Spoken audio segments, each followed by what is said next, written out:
Coming up today on LinkedIn News Live, is the United States in a now or never moment to revitalize the manufacturing industry?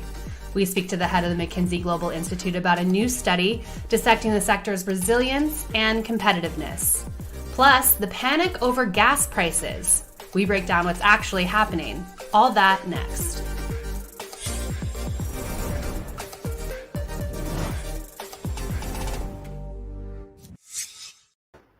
Hello, I'm Caroline Fairchild, and welcome to LinkedIn News Live, where the business conversation begins with you. Today, we're discussing American manufacturing, but first, here's a quick look at the top headlines trending right now on LinkedIn. eBay allows NFT payments. Pfizer vaccine is now approved for youths, and the Colonial Pipeline, after much hysteria, is back in action. Let's take a deeper look into that story. The operator of the Colonial Pipeline says it resumed operations Wednesday evening and expects to restore supplies by the weekend after a ransomware attack forced a shutdown last week. The closure has led to a shortage of fuel in southeastern states and gas prices to rise above $3 for the first time since 2014. Joining us now to discuss is Jake Perez. He's news editor for us here at LinkedIn. Jake, welcome. What's going on? Thankfully, it's back up and running, but I'm still seeing just pictures of long lines at gas station. What's the state of this situation right now? Yeah, the long lines are still a thing. But the good news, as you mentioned, is that the pipeline is back online. Supplies are expected to get back to normal by this weekend. There is enough gas, but of course there are still long lines. And I can tell you, I grew up in Miami, and I spent 10 years in Atlanta. This kind of thing where people are, feel this sort of knee-jerk reaction that when they hear scuttlebutt about a gas issue, people just rush out and get gas. And I'm curious about how the announcement of a pipeline shutdown causes this much panic in the country, particularly under the guise of a global pandemic. Is the pandemic itself fueling this rise that we're seeing in people trying panic buying gas as opposed to, panic buying toilet paper like we saw at the beginning of this crisis?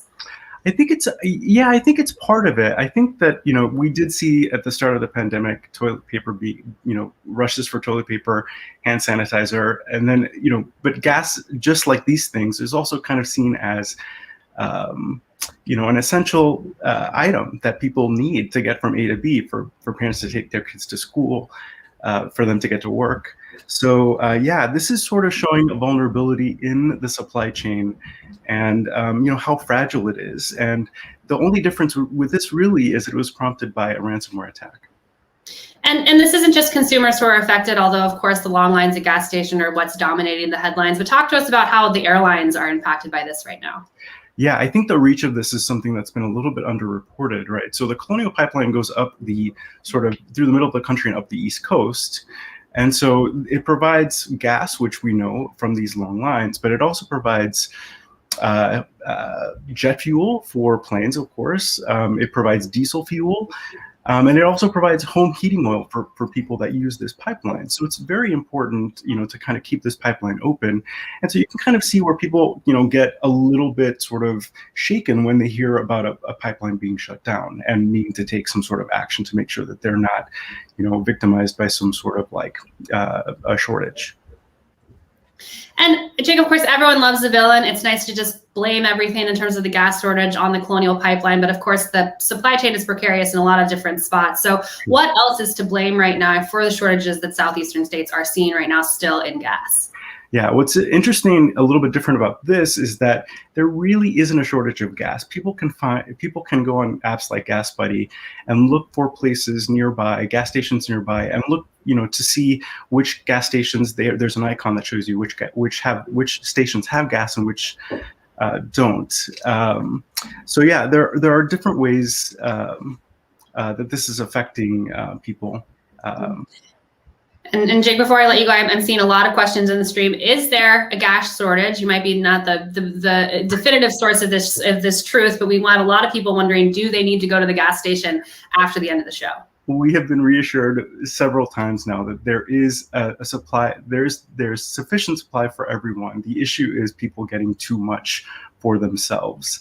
There's also, I should say, a shortage of truck drivers to get gas to the places they need to go. So this isn't so much a supply shortage as it is a distribution issue of trying to get gas where it needs to go for people to get their supply. All right, well, you heard it here first on LinkedIn News Live from Jake Perez. Be a part of the solution, not the problem. Do not buckle up and gas right now, at least at this point. Jake, thanks for breaking this down for us and for joining us on LinkedIn News Live. That was Jake Perez. He's news editor for us here at LinkedIn. And for more stories like these, be sure to check out the news module to the right of your LinkedIn feed. Or if you're in mobile, you can click into the search box. Can the US still be competitive globally in manufacturing? Should it still want to be? It's a question our next guest has spent many years studying and will likely respond with a resounding yes. Revitalizing growth and competitiveness in 16 major manufacturing industries could boost annual GDP by more than 15% and add up to 1.5 million jobs, both directly and indirectly to the economy. Joining us now to discuss is James Manika. He's the chairman of the McKinsey Global Institute. James, good morning. Hi, Caroline. Good to see you again. It's good to see you. I wish we were together in person, but virtually is going to have to do.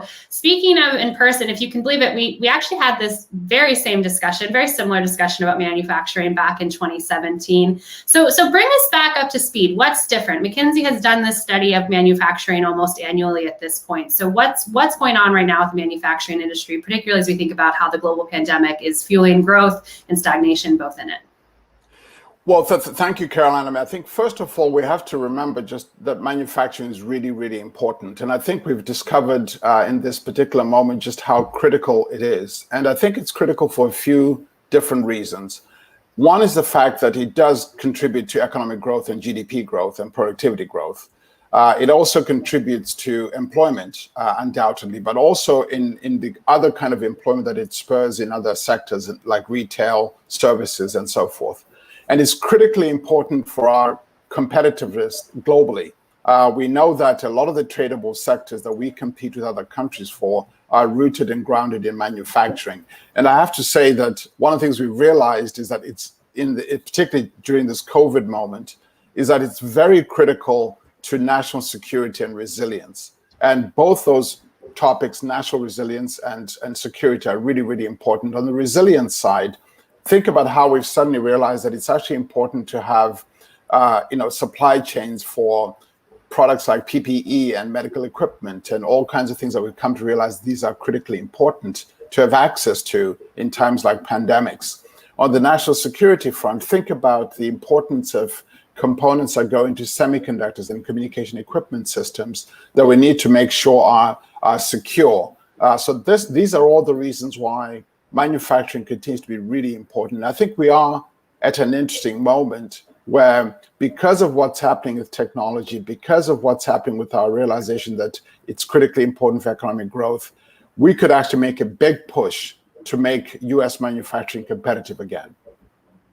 And what is that push going to have to look like? I see some members joining us in the stream who still think that manufacturing is a dying industry, but you're telling us just how vital it is for the economy and its success. Break down for us a little bit, for those who are skeptics of manufacturing and the role that it has in the country moving forward, of just how big a role it plays in making sure that the US remains competitive.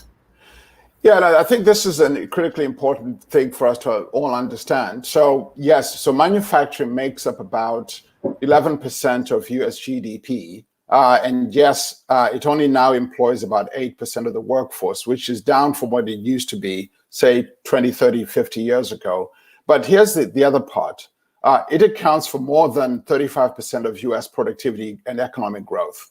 It actually is the centerpiece of our exports. 60% of our exports come from manufacturing. And something like 70% of the R&D we spend in this economy, which is what drives US innovation and competitiveness, comes out of manufacturing. This is why it's important. The other reason it's important is because it plays a really big role in supporting middle-income jobs that are, quite frankly, spread across the country. Just to give a sense of this, manufacturing is a primary employer in something like 500 counties across the country. And we know that whenever there are manufacturing activities in any community, there's all these spillover effects that happen in other sectors, such as the need for services and activity in services in retail and other resource industries. So it has this outsized effect on the US economy. That's why it's really, really important for the US to continue to be really, really competitive. And we lost ground in the last 2 decades. I mean, the US used to be the world's leading manufacturer in terms of volume and value of output, but that's not the case anymore. I think we need to regain that. And when we think about losing ground in some of that competitiveness, you're a big fan of thinking about the industries where investment needs to happen within manufacturing in order for the U.S. to remain some of that stable ground. Which industries within manufacturing do matter most to the U.S. economy at this point? Well, this is an interesting question because if you think about it, so we often talk about manufacturing as if it's one monolithic single industry. It actually isn't. There's something like about 30-odd different sub-industries within it. But when you look across all of them and you ask yourself the question, okay, what's most important for the point of view of contributions to economic growth, contributions to jobs, both in the industry itself as well as in the related services, contributions to US competitiveness, and the parts that are critically important for national security and resilience, you end up with roughly about 16. And we can talk about 10 of them, which you've got on the screen at the moment. So those 16 are the most critically important if you want to maximize the factors that I just described. And so you've got the list that's on the screen. One that you left out, by the way, which is worth talking about, is semiconductors. It's one of the 16. Semiconductors are particularly important, partly because they're now the foundation of so many things. Think about the semiconductors that go into our computer systems, our smart devices, our telecommunication systems. They now also go into automotive industries. So many of our industries now have chips in them. And US competitors in semiconductors is critically important. Now, we still do a lot of the chip design, but we no longer do the vast majority of the fabrication. This is when we actually put up, fab facilities to actually manufacture the chips. A lot of that is now happens in Taiwan, and is very, very concentrated there. So this becomes critically important when you think about national security, when you think about resilience.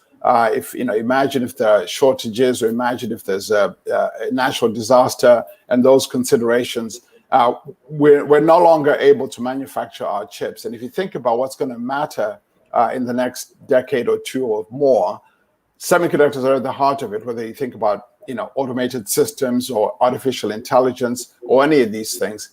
Semiconductors has become critically important. So these 16, of which semiconductors is one of them, are some of these sectors that matter a lot to us. Well, James, I have some questions and hellos from some members who are joining us in the stream right now. We have Stephanie from Ohio, Carol from Ontario, and Rosa from Miami joining us on LinkedIn News Live. If you're just joining us, I'm here with James Manika. He's from McKinsey Global Institute. We're talking manufacturing, jobs, the pandemic, and the future of work. So if you have any questions on any of those themes, let us know. We'll have a conversation about that on today's show. James, I'm not surprised. I think I warned you a little bit at the beginning of the show, but I've seen a lot of questions about jobs. We just were looking at how manufacturing jobs make up just shy of about 8% of the workforce right now. And Michael's asking, manufacturing may increase national competitiveness, but will there also be opportunities for job growth? There will be opportunities for job growth, partly because for two reasons. As we said, there's direct employment that happens in manufacturing itself, but there's typically all these spillover effects of jobs in associated industries. One of the things, for example, that perhaps many people don't realize is that think about engineering design services. They're typically not counted as part of manufacturing jobs, although of course, we know that they're related to manufacturing activity, and those are typically counted in services. So you have all these adjacent job opportunities in engineering services, design services, etc., that get stimulated whenever we have manufacturing. So the spillover effects are really, really substantial. It's the reason why, by our estimate, if in fact we restore competitiveness in the sectors we just talked about, roughly the 16, we expect at least somewhere like something north of 1.3 million additional jobs that could be created. That's why it matters, and those jobs pay well. And there's a reason why when people think about well-paying middle income or middle-class jobs, they think of manufacturing. It's actually true. Well, I want to get back to wages and their growth or stagnation, particularly under the guise of the pandemic. Before we do that, James, I have a follow-up question here from Stephen. He wants to know, we hear about automation in manufacturing, something that we've discussed at length before, but then you're saying there's hiring in the sector. So how does automation in manufacturing not cause net job loss? It is the case that, in fact, if you think of a factory today or a manufacturing plant today versus, say, 30 years ago, there will be less people in that manufacturing plant. That is due to automation and technology. But here's the thing that happens: whenever we have, if you like, huge demand in manufacturing output, the growth of that demand, if we're producing more value-added and competitive products and services, will actually stimulate additional jobs. It's the analog of the fact that Caroline, you and I have talked about the example of the bank teller before. If you had said, in 1970, are we going to have any jobs for bank tellers? You'd have said, well, not anymore because we have ATM machines. But we know that the role of the bank teller actually grew. And the reason is because demand for banks went up. So as long as we're creating, value-added output that is competitive, products that are attractive, that can compete with the best in the world, the net effect is that we will, in fact, grow jobs in manufacturing. And James, I saw in the report that, after a decade of, I would say, modest job growth in manufacturing, the pandemic then just erased about 500,000 manufacturing jobs. So my question to you is, if we're thinking about investment right now in jobs, is manufacturing the best place for us to put best bang for our buck right now? Are there other industries that you would say, hey, if we have to choose between where we're investing right now in terms of jobs, would you say manufacturing is number one on your list? Well, manufacturing makes it top of the list because of the multiple impacts and benefits we get from it, right? That's why if you do care about contributions to economic growth, which is critical because it benefits other jobs in other sectors, then manufacturing contributes to that. If you think about jobs in manufacturing itself, while manufacturing may not be the single biggest job creator, it does contribute to that. But then if you also care about things like competitiveness, which is also helpful for other jobs in other sectors, and you care about resilience, whether it's for our supply chains, our medical equipment and products, all of those things put together would then put manufacturing probably at the top of the list because of those multiple impacts that we get from it as a society, as an economy. And you just mentioned one of the most attractive parts of manufacturing jobs is wages in many cases. I actually want to bring up something that you said in 2017 about just the devastating impact that we're seeing across wage stagnation across industries, and get your take on what's changed right now in terms of how wages across industries are moving, particularly in the heat of this crisis.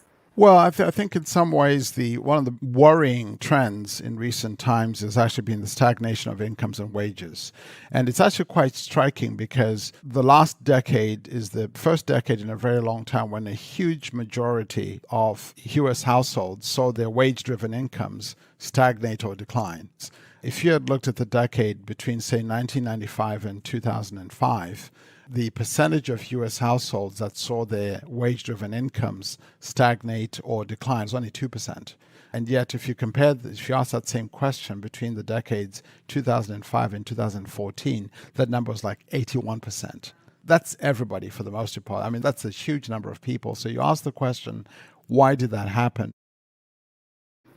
So James, you said that in 2017, and I'm going to pose the same question that you asked yourself back to you now when we're thinking about the pandemic. Why did that happen, and how are the trends different now?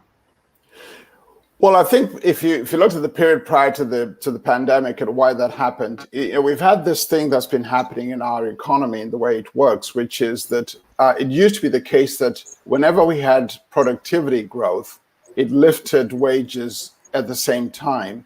Well, that still happens, but not quite as much. So we now have a situation where even when productivity growth goes up, it raises wages, but not as much as it used to be. So that's something we're going to need to work on. The good news, though, is that I think, wages have begun to improve slowly, but they've been improving in terms of wage growth since the 2015-14 period. They've started to improve. But we still have the challenge that wages are not growing as fast as we would like them to be, particularly given the fact that they often don't keep up with where inflation happens to be. They often don't keep up with, if you like, the cost of a lot of the basics like education and healthcare, which are rising in cost even faster for most people. So this question of wage stagnation is one that we're going to need to keep addressing. The other thing that's important about the wage stagnation question is also because of the mixture of jobs that we now have in the economy. A lot of where we're seeing the job growth, which happens to be in services, and the service sector is very, very large. It spans from retail to, if you like, very high-end healthcare and other services. But in average, most jobs the majority of jobs in the service sector tend to have lower wages. And so we have this situation that where we are seeing job growth doesn't always correspond to where wage growth is highest. So that's a challenging situation. So we're going to need to keep working on this wage stagnation question for the majority of people. The good news, though, is that I think we know that whenever workers have high skills in some of the most in-demand arenas, the job growth in those and wage growth in those occupations is growing pretty rapidly. It's the reason, Caroline, what you and I have talked about in the past, why this question of skills and reskilling of workers is critically important, because we know that whenever people build their skills, job growth, job demand, and wage growth comes along with that. Yeah, let's talk a little bit about that more, James, because some manufacturing companies still can't find the talent that they need. So what do retraining efforts look like at this point in the pandemic, given just how many people we have unemployed in this country, given just how there's been so many sector shifts in terms of where people are trying to take their skills coming out of this crisis? Yeah, this is one of the most critically important things that, quite frankly, business leaders and policymakers could be working on, which is how do we rapidly accelerate kind of reskilling at scale?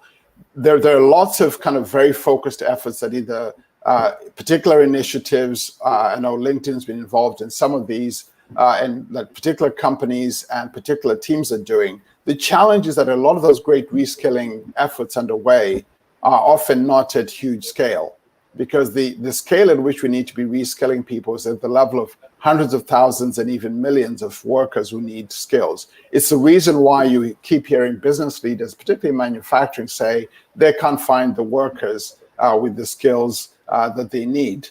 So that's why you have this kind of skill demand mismatch that we critically need to solve. I should also add, Caroline, that even the job growth question is interesting when you look at the patterns across the economy. So if you look at, for example, the last time we had a big recession was in 2008 or thereabouts. If you look at what's happened to job growth, the good news is that jobs have grown nationally. The challenging part of that is that it's been very concentrated in a few places around the country. We looked at this question across all of the counties, and you might be surprised to know that if you look at the last decade since the last recession, 25 cities and their and hubs generated and accounted for something like 2/3 of the job growth since 2008.